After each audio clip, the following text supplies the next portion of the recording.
Hi guys, welcome to Shouting Electronics. Let's open some items we've ordered from China and see exactly what they are. It took a few weeks, but they finally arrived in South Africa. So let's start and see what I've got.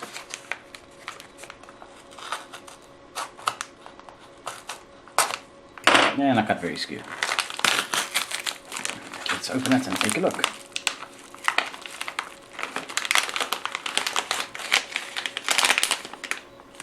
And this is a data logging shield for an Arduino Nano.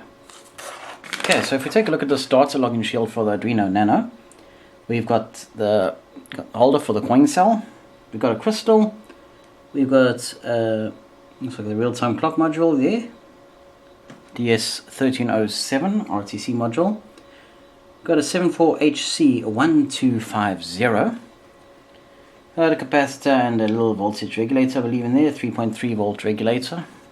Let's take it over there. Okay, we've got positive and negative terminals for power. We've got the dual row of headers. If you look underneath, we've got an SD card slot. So basically with this, you take your Arduino Nano. I don't know which way around it goes. Okay, there's labels underneath. VN ground. VN ground. Okay, as you can see on my Nano, I haven't actually soldered all the pins because I didn't need them, but obviously I will need to. So you just pop your Arduino Nano on here, or you can put it underneath depending on your layout there. Put in your battery, put in your SD card, and then when you apply power here, you can get a real-time clock. Your Arduino Nano does all the working out, can read your inputs or whatever. And then every few seconds or whatever, it can log directly onto your SD card. So that's a handy little data logging shield for the Arduino Nano. Next envelope. Next envelope, please. Don't stab it with my other finger. There you go. Okay. What do we have in this packet? Looks like a bar of nougat. Anything else in there? Okay, nothing in there. So how are we going to open my bar of nougat? Obviously I won't order nougat from China, so let's see what this is. Sure. Do they do nougat in China? Now I'm thinking.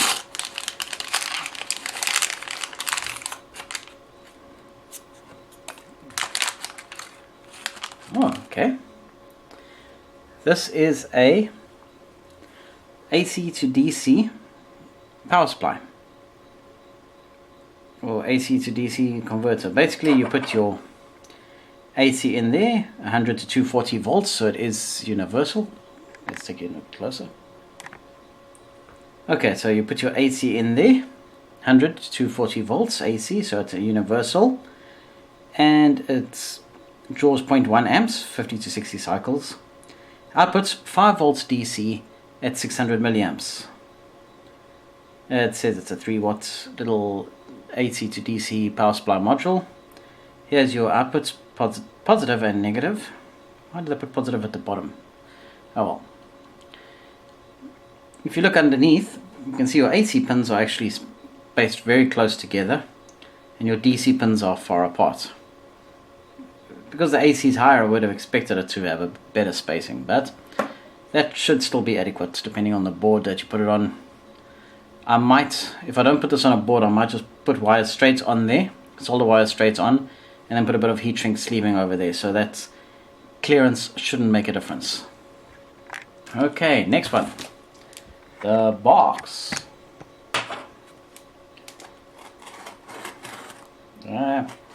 Don't cut when you look at the camera, because then you end up cutting skew, man.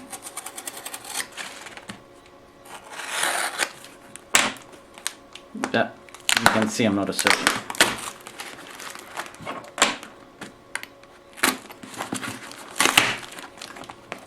Okay, I've got 3 boxes.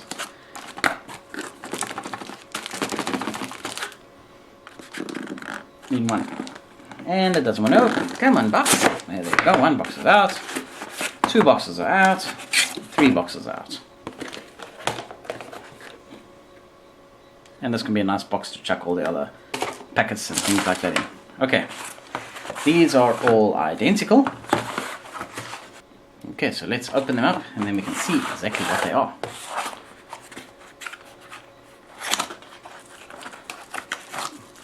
Okay, so first little thing we got in the box. Well, I've got 3 of them, one in each box.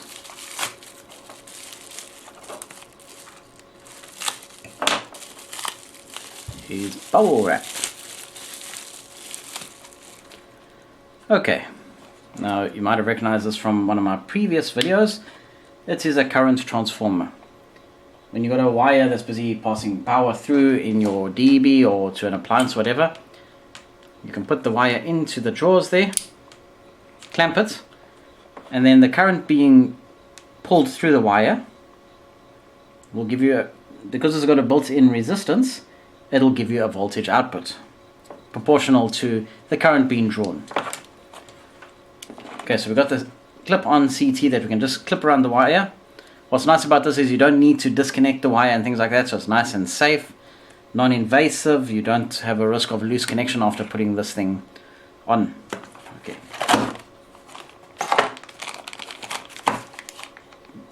Oh, I don't need to cut this because it's got the little pull thing there. Okay, so now we're getting to it. This is the AC Communications Module PZEM016. Let's take it closer. There we go. This thing accepts a voltage range of AC volts, 80 to 260 volts, 50 or 60 hertz. That's okay. And the current input, 0 to 100 amps from the CT. You don't try to put 100 amps through this thing, it won't like it. Okay, it's got an RS485 port, so 5 volts, B, A and ground. Then if you look at the diagram here, your AC line coming in, you run it onto those 2 terminals on the bottom there. The current transformer that's around the line to your wire to your load, that goes onto those 2 terminals. And basically this thing gets power from the AC input. It measures the voltage, it measures the current, and then it goes and it sends it out on the RS485 output there to give you basically your voltage, your current, your true power, your apparent power and everything like that, which you can then connect to an Arduino or a Modbus network or RS485 network. And it's all in Chinese. Oh, and there is English. Okay. So let's go through this little piece of paper here. Okay, they do various models. The PZEM014 is a 10 amp. That's got a shunt built in, so you don't need the current transformer. You can just run your load directly through it. But I don't prefer to do that because if there's the slightest loose connection on the board or however you've connected it, it can burn. Okay. Voltage, measuring range 80 to 260, 0.1 volt resolution at a 0.5% accuracy. Current can measure 0 to 10 amps, or in this case 0 to 100 amps with the CT. Can start measurement, okay, this one is 0.02 amps. Resolution 0.001 amp. 1 milliamp. It's a very high resolution at a 0.5% accuracy. Active power to 0 to 23 kilowatts. Power factor can give you from 0 to 1 because your power factor, you can't get more than a power factor of 1 unless you're trying to juke the system. 45 to 65 hertz. Blah blah blah blah blah. Power alarms and things like that. Physical layer uses UART to RS485 communication. 9600 no parity. Okay, so basically this thing is to monitor your voltage and currents. Okay, so my idea for this whole setup is I'll take 3 of these to start off with, okay? Because in South Africa and in industries and things like that, you use a lot of 3-phase power, so it's always handy to log all 3 phases, their voltages and their currents and things like that. So my idea is take 3 of these modules, one Arduino Nano with a data login shield, and basically record the voltage and current, the parent power, whatever, from all of these modules, and then write it onto an SD card. What's nice about this, if you look at the manual here, it says power supply. AC voltage provides two isolated outputs to the switching power supply. One is 3.3 volts to power the measurement system. The other 5 volts provides to 485 communication circuits and external circuits. 485 communication interface power is 5 volts, and the current output capability is 100 milliamps. So what I'm thinking, depending on the current requirements, is I can run the 5 volts for the Nano and the DataLogger shield direct from the PeaceFair PZEM's 5 volts output that it gives you on the RS485. So then the data from this would go straight to there. This would get power from one of these modules. If I need more current, then one of these can basically give me. That's why I've got this little power supply module that'll give me the up to 600 milliamps as opposed to the 100 milliamps that the PeaceFair can give me. So then I'll have 3 current transformers, 3 power supply lines, live 1, live 2, live 3, and neutral, and the DataLogger shield and the Nano, all in a nice box. I can just go up to a distribution board or a motor or anything like that, clip it on with crocodile clips for the power and current transformers for the CTs around the line, and it will give me a nice logging, hopefully very quickly, because then with it all hooked up, I can choose what rate I want to basically log it. I can put a button or LCD on here, and then I can say, okay, like I want to log the current once every second, in which case it'll give me 86,400 samples a day. I can say once every 10 seconds, which is 8,640 samples. Or if I can go faster, I can do once every half a second and things like that. By having different capturing rates, you can save, for example, if you want to log a house's usage for a week. You don't really want to have 86,400 points per day times 7 days, because that's a lot of data, and then you still have to crunch it on the computer using a spreadsheet program or a graphing program or whatever.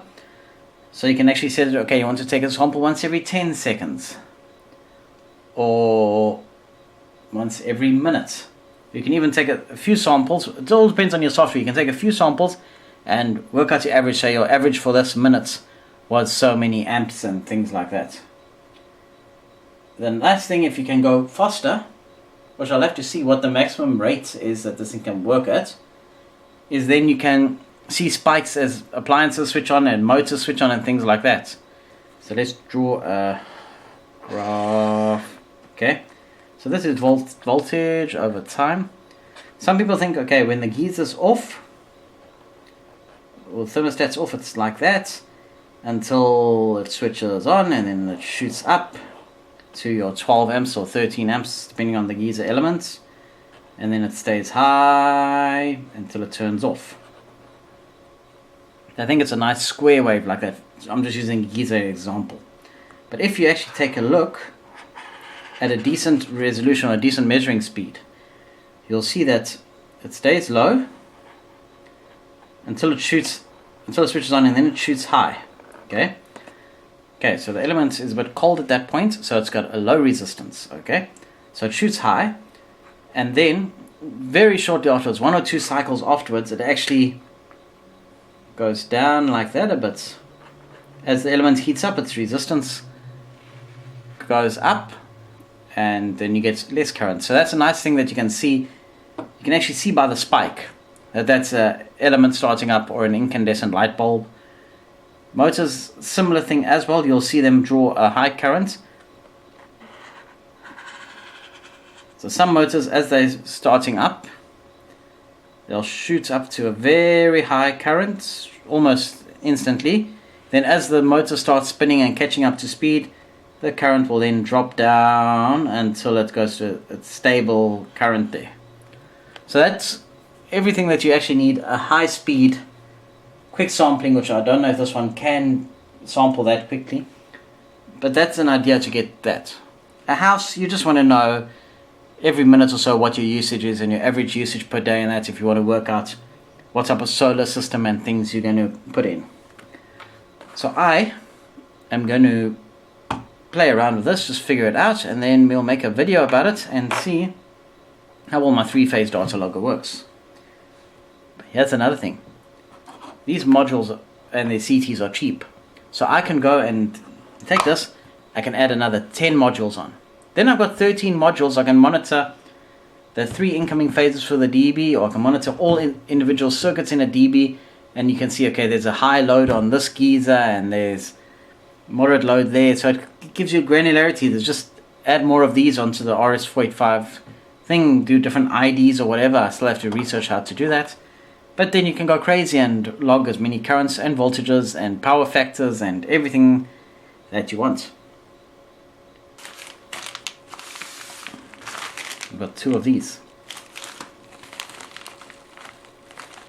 Feely. Don't think these are related to this other stuff, but we'll see what this is now.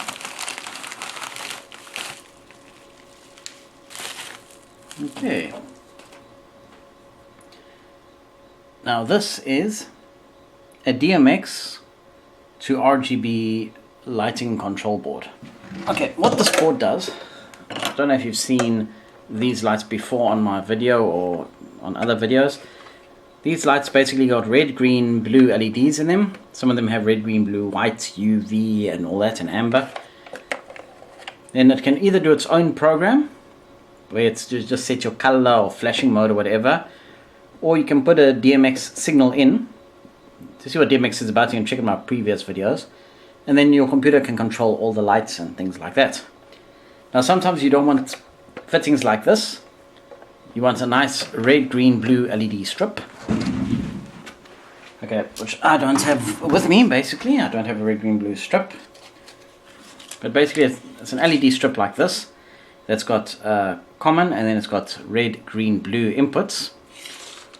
And you want to control a whole strip of this under your kitchen counters or on your stage or whatever. Then you use a computer with a DMX output. Take one of these nice little modules. Zoom in again. Okay, we put our DMX signal in here on this side. We can loop out to that one there. Then if you look here, you got the negative for the blue, green, red. And then you got the V plus, which is common, I believe. Blue, green, red, V plus, V plus, V minus. So you common all, I think you common all the positives. And then you switch the negatives. And these transistors to the switching, then you basically set your address that this thing must respond to. So if I go like this, then that basically says if I address my output on my lighting program to be fixture number 1, then this will go blue, green, red. Channel 1 will affect the intensity on the blue, channel 2 the green, channel 3 the red. So this is basically the nice way to get a computer or a DMX lighting control board to control red, green, blue LED strip lights. Or if you've only got one LED strip, a standard color like a white, you can just use any of those outputs for it. Or you can even put 3 white strips on there and sequence them differently and flash them differently. So basically, that's all my things from China. Okay, so I'm going to end this video now that you've seen all my Chinese stuff. And then hopefully soon I'll have a video where I've actually got this thing up and running and we can go through it and see how it works and that. So with this, I hope you enjoyed the video. I hope you enjoy my nice shiny blade here. Remember to subscribe and hit the bell icon button thing if you want to be notified whenever we release new videos, which I admit hasn't been as much as I would have liked to this year so far. But hey, we've got a month and a bit left, so let's try see what we can do. Okay guys, thanks for watching.